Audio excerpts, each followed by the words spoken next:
יו אח שלי, אתה מכיר את השיר הזה? אתה מכיר אותו באנגלית? זו הגרסה הרשמית בעברית.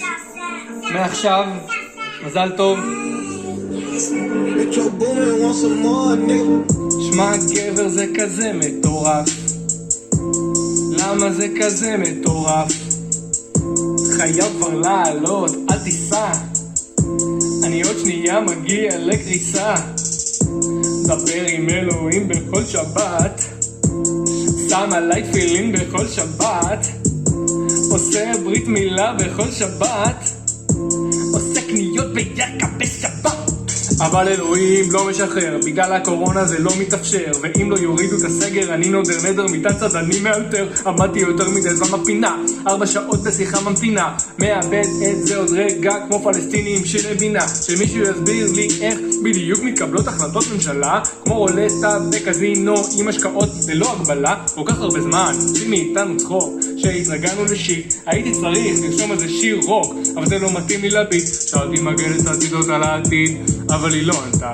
אחר כך היא אמרה לי שיהיה בסדר, אחר כך היא התחרתה. שאלתי אותה אם אייל גולני תסלם, אז היא קצת התלבטה. הצעתי לה לקנות ממני וויד, אבל היא לא קנתה. אחר כך היא הלכה לעשות פיפי, אחר כך היא התפנתה. גנבתי לה את הנייר מהשירותים, לזה היא לא ציפתה. הבאתי לה וואחד ביתה לפנים, גם את זה היא לא קלטה. האם היא מגנת עתידות אמיתית? כנראה שלא נדע, אולי היא סתם בודדה, היא לא חסתה את הביתה. אולי ישקר לה גם מידה כנגד מידה.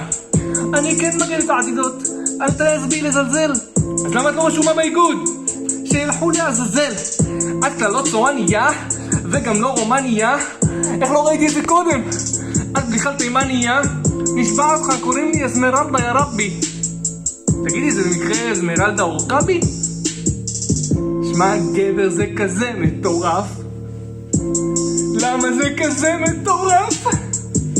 נמאס לחיות משבת לשבת לשבת לשבת, רוצה לטוס לאטלנטה בשבת עם פנדה אלכוס פנדה בשבת בבית חב"ד אטלנטה בשבת עוד ברית מילה כואבת השבת.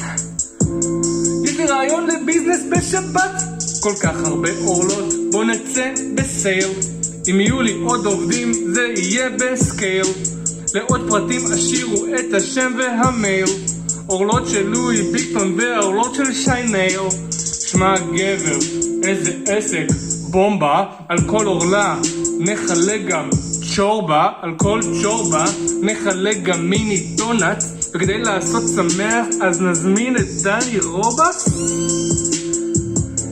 נראה לי שנפסיק כאן. למי שרוצה להשקיע, חסרים לנו עוד 100,000 שקל ו88 אורלות להנפקה, או שננפיק קודם ואז נפסיק, לא יודע. בכל מקרה, לא עוד פרטים, תפנו לאחי, הייתה לו יום הולדת השבוע. מלך, מזל טוב, פאקר, אוהב אותך.